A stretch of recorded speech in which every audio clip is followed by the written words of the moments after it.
You are listening to Ideas and Leaders podcast. I'm Elena Paweta, Executive Communication Coach and TEDx organizer. With each episode, I'll share with you communication tips and ideas from top business leaders to help you excel in your career.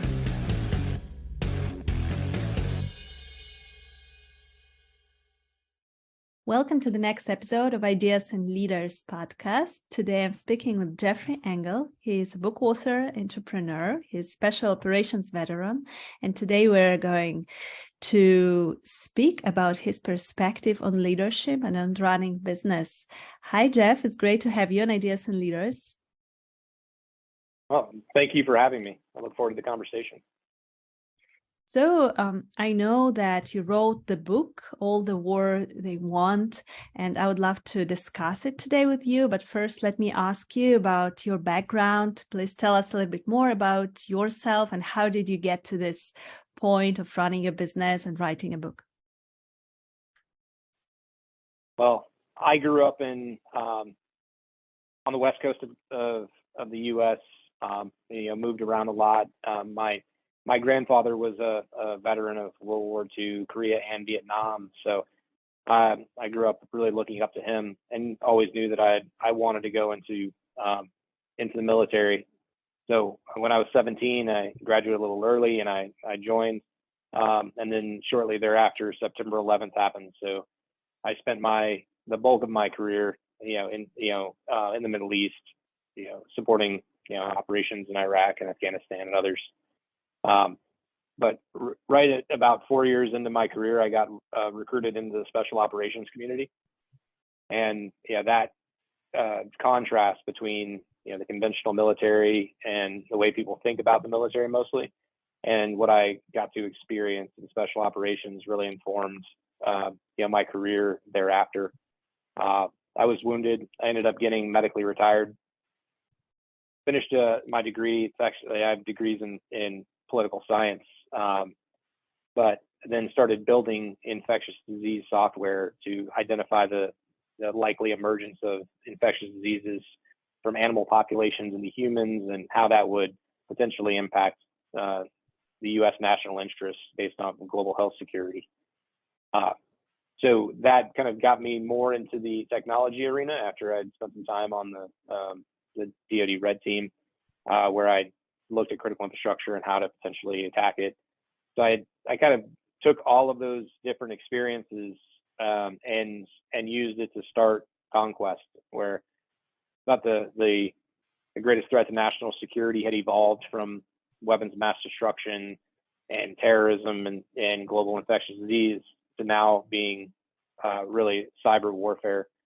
So my background kind of taken all of these disparate elements of experience that I had, and I've applied them to the problem set of protecting our critical infrastructure, from criminal gangs and nation state actors who would want to disrupt our way of life. Yeah, it is so interesting what you're doing, and your whole story that you're combining all those different backgrounds that and experiences that you have. And I know that you put all of this into a book that is called All the War They Want. So can you tell us a little bit more about the book? What are you covering there? What are the main topics that you're speaking about? Yeah, the title is actually derived from a quote by an American general who he said, "War is the enemy, or is the path our enemies have chosen. So let's give them all they want." Essentially, it's a book about having a cause that you believe in enough to try and mobilize resources in order to solve really complex problems.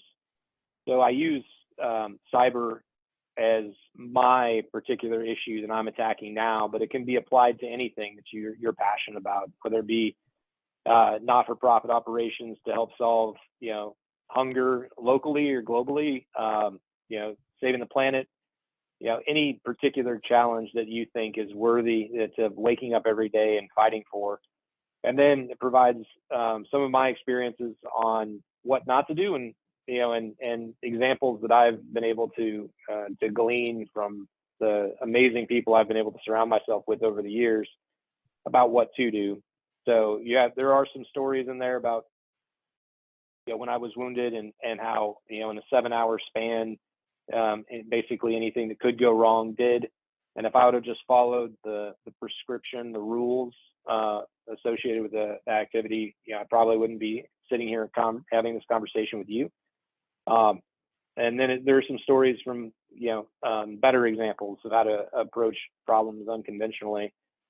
But it takes it through having something that you believe in enough, having something you care about enough to actually take on that problem as your own, and then building an ecosystem around you of people that are going to be able to amplify that capability, and then how to get people from disparate backgrounds to understand your perspective and embrace your cause, even if coming into it wasn't theirs.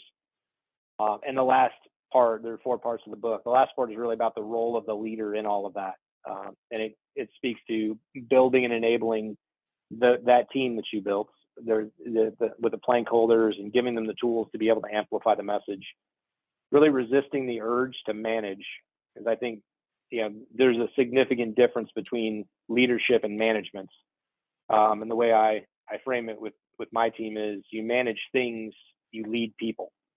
Whenever you get to a point where you're trying to manage people, you've lost the ability to lead them. And the last and probably the most important part is fostering cultural accountability. Because if you have an organization that's only reliant on their own internal drive, and accountability to their values or their religion or any of those elements, then you're likely not going to get a consistent outcome, because everybody has different value systems. And if you just rely on hierarchical accountability and basically top down, then I would have to know what everybody is doing all of the time, and that just doesn't scale to solve really hard problems.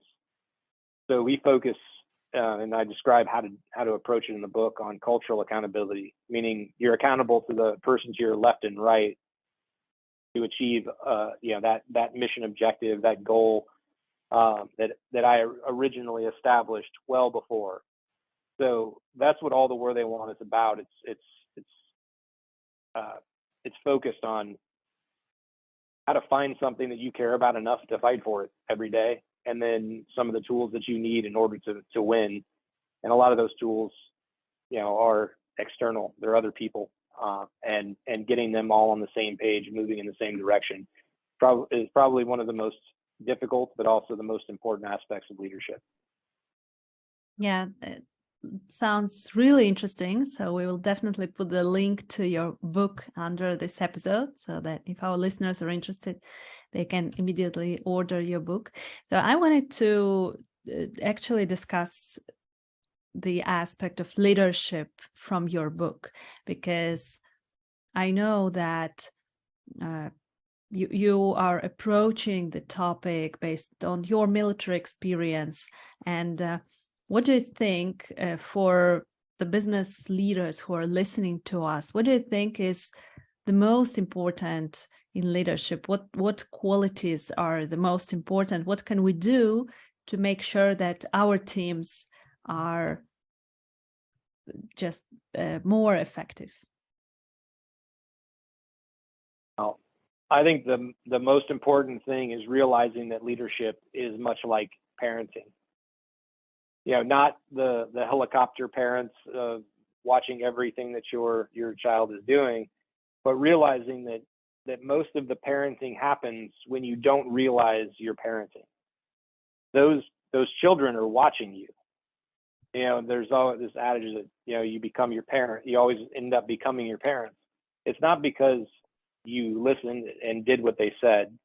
I have 3 children. None of them do that. But they are watching you all the time. And I think the same is true in positions of leadership. People don't do what you say. They end up becoming what they watch.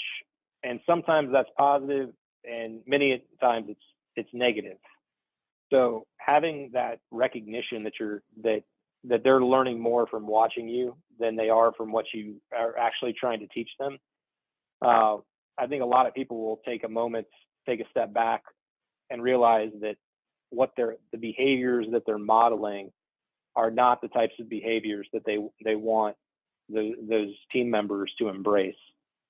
So that's probably one of the hardest things to realize, but far more important than anything else is that whatever you want, you need to be, and that's what you need to show, and it's all the time, not just when you believe that you're on stage. And I know that was a growth area for me. When you first realize that everybody's watching you all the time, the first instinct, particularly for somebody who, with my background, is, to hide more. But really being authentic, but also modeling the right behaviors. People are going to know. They know if it's not the real you. If you act, like you have no vulnerability, then they're likely not going to bring you challenges when, at the right times, and hold themselves to an unrealistic standard. So it's not complicated, right? But it's definitely not easy to model those behaviors as a leader. Yes. And I really love this analogy with parenting, because indeed it is a bit even scary that children are looking at what we are doing, listening to what we're saying. And the same with the teams, right? That people are observing our behaviors and they are looking at us. So what are some of the behaviors we can show in order to actually be effective leaders? And especially I'm very interested in your experience and the analogy that you're presenting in your book with your military experience, because the leadership style in the military is completely different from the building relationship style and soft kind of leadership style that we're speaking a lot about today. So what can we learn from this kind of leadership style, and what maybe we should not do in the business environment? Yeah, I do speak quite a bit about my military experience, and I apply much of it in running the business. I think the people who've never been in the military, they all have an idea of what that actually looks like and what that means. And even many of the people who have been in the military, they have an idea of what that looks like and means. But I think the important distinction is my military experience in the conventional military, and the contrast with my experience in special operations. In the conventional military, it's commonly viewed as you do what you're told, right? So if somebody in command or in charge says, go do this, you're not supposed to ask questions. You're just supposed to go and execute it. It's ours is not the reason why, ours is what to do and die. In special operations, it is very, very, very different. There, everyone must know the why, because they need to be able to make decisions rapidly on the ground based off of the data that they have available to them. So that's why, when I take those examples, I tell my team, you must understand why. If you don't understand why and it's urgent, go do it. But in that process, you should be seeking to understand why it is that you're doing what you need to do. Because ultimately, my job is to build their capability. It's not to just have a rock moved from one place to the next. It's really about building the capabilities of those people while we're achieving business outcomes. I want them to grow with the business and ultimately move into positions of higher authority. And people who are just going to do what they're told, they'll stop as soon as they're done with that activity. People who understand why keep going until the actual goal is achieved. So I draw that contrast, and I believe wholeheartedly that we can apply much more of the experiences I had in special operations in the business world effectively than if you just take that traditional view of, conventional military, go do what you're told type of leadership. And even then, I was a senior non-commissioned officer in the Army, and that belief, that perception on the outside that everybody in the Army just does what they're told is not accurate either. And they do what they can get away with most of the time. So if they can get away with not doing what they're told, they probably still will. It's just very, very different and a much more stringent selection process, a much deeper understanding of the rules when they make sense and when they don't. And that's what I experienced that really influenced my my building of this business and my leadership style. I learned what not to do in a lot of respects in the regular military, and I learned what actually worked, when in the special operations community. Yeah, great. So we need to show people the why, right? They need to understand why we're doing this, what we're doing, so that they're able to make decisions themselves. Is there anything else that you can recommend to business leaders who are listening to us? What else can they do to be more effective within their teams and their businesses? I think my principal job is helping generate perspective and grow perspective generating leaders. So, I'll give you the example. Most organizations work in stovepipes. They say things like, "I'm an accountant. That's not my job," or "I'm just in sales. I'm not responsible for delivery." And a lot of leadership, advocates talk about the importance of empathy. Empathy is, basically feeling what those other people feel, feeling their pain. So I don't take that tact. I think feeling their pain is one thing, understanding their pain is one thing, but being able to embrace their perspective. So if you were to break down all the stovepipes and you have a playing field and everybody's on it, I can see that my teammate looking at me and kicking the ball. And I can have an opinion about whether that ball is coming to me or somebody else, right? I can even, understand that they're tired and that they've been getting pressured all night. And that's helpful. But if I could move that person, that perspective into the perspective of their teammate, and they actually see what they're seeing, understand what they're feeling, and understand their decision-making process, and do that at scale with all of my leaders constantly seeking and providing perspective, they're going to make better decisions on the ground far more often than if they just have empathy for the other person's experience, or they just operate in the traditional way, which is within their stovepipe of their role. So I spend a lot of time at all levels of the organization trying to generate perspective for people. And typically it starts with when they're having challenges with a function or a teammate or a department. That's an opportunity for me to engage and help generate some of that perspective. But getting other leaders to be able to do the same thing is probably where I spend the vast majority of my time. Yeah. Great. Thank you so much on your perspective, sharing your perspective on leadership. I think it is very valuable for our listeners.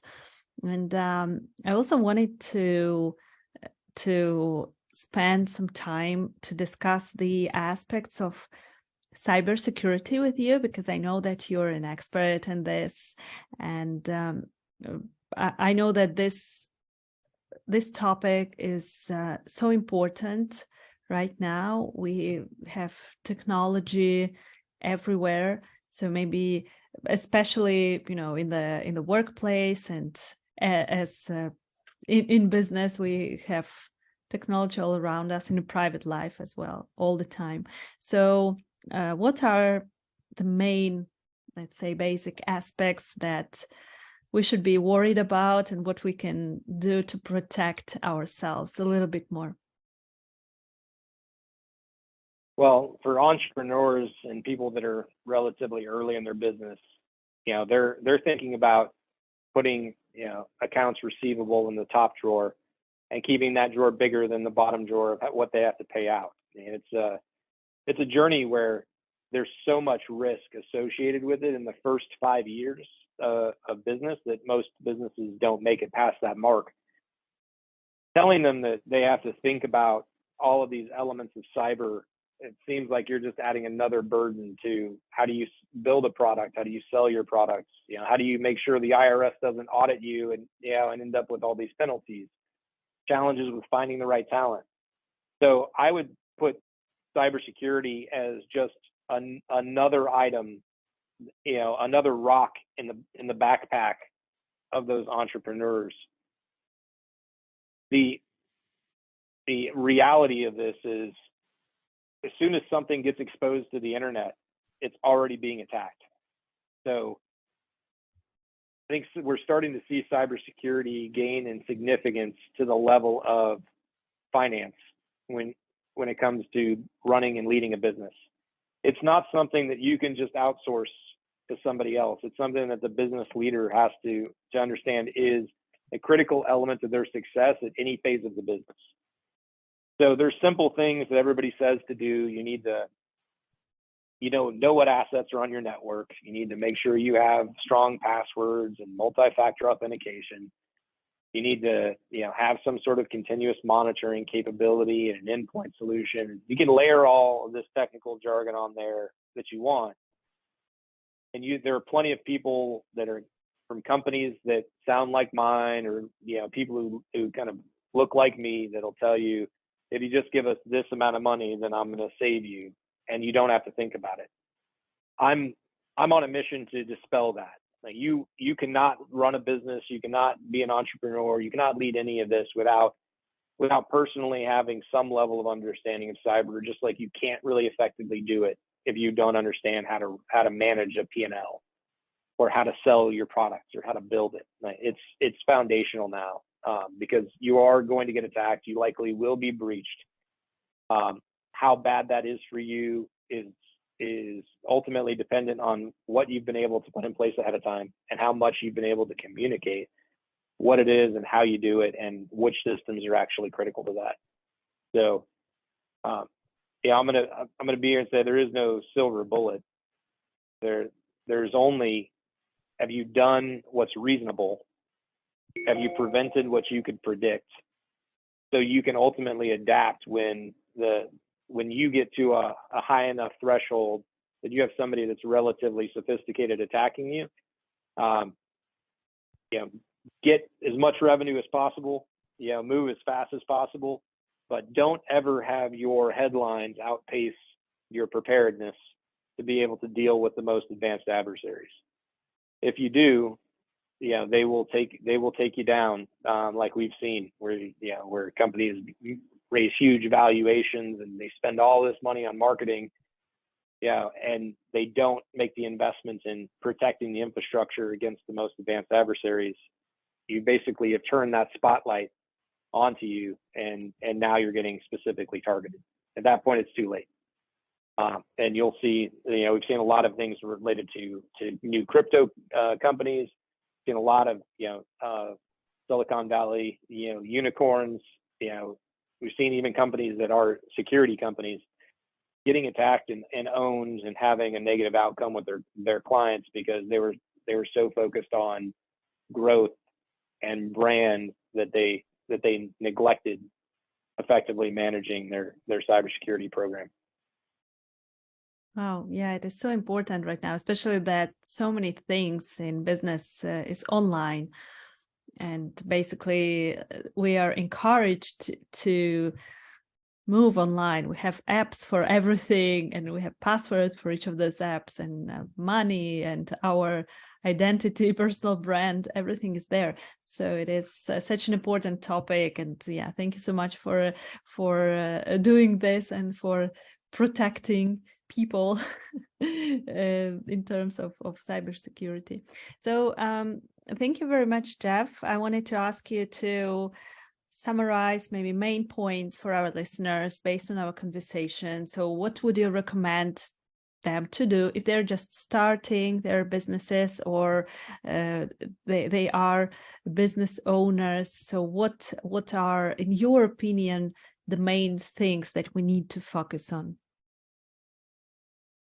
Well, step one is you have to surround yourself with the right people, and the right people is not based off of their personalities or their skill set necessarily.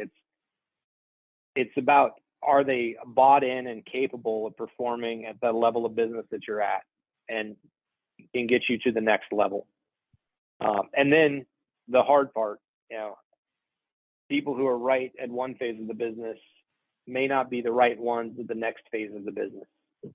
And you have to decide what kind of business that you have to run or you want to run. Do you want to end up at the finish line with all the same people you started with? Or do you want to end up at the finish line first? And that's a challenge that most business owners face, particularly if they go through venture capital or private equity rounds. Those outside forces may force them to change their teams. I've always taken the tack that selection is an ongoing process. So I want to make people better along the way, but ultimately the business growth and their personal growth, if it ever starts to separate, that means that you're going to have to put people in between them and the business, or else you'll drop that curve. So if you have to find something you're passionate about, because you're going to be working way more than a 9 to 5. If you find something you're passionate about, there's a formula to be able to build a strong team and be able to grow and scale. But realize that from the beginning, whatever you do on a daily basis determines who you are. People are watching. Bad guys and friendlies. So it's better to find something that you truly care about, that you can show up for and execute on every single day, because passion makes up for skill, on a, probably a 90-10 ratio. Skills can all be developed, but you have to be able to surround yourself with the right people who are also bought in. Great. Thank you so much. It is so important to surround yourself with the right people, the right team that is perfect for the certain stage of your business that you're at. Thank you so much, Jeff. So if our listeners want to reach out to you to ask you additional questions, where can they find you? So I'm on LinkedIn. Feel free to connect with me. I'm also, Jeff_Conquest on Twitter. I'm happy to connect with anybody there. I can add my contact information and email to the podcast, along with where you can go and find the book. And if you happen to see me out on the street and you have the book and you want a signature, I'm happy to do that as well. But again, I appreciate the time here and the listeners. And I'm always open to making new connections.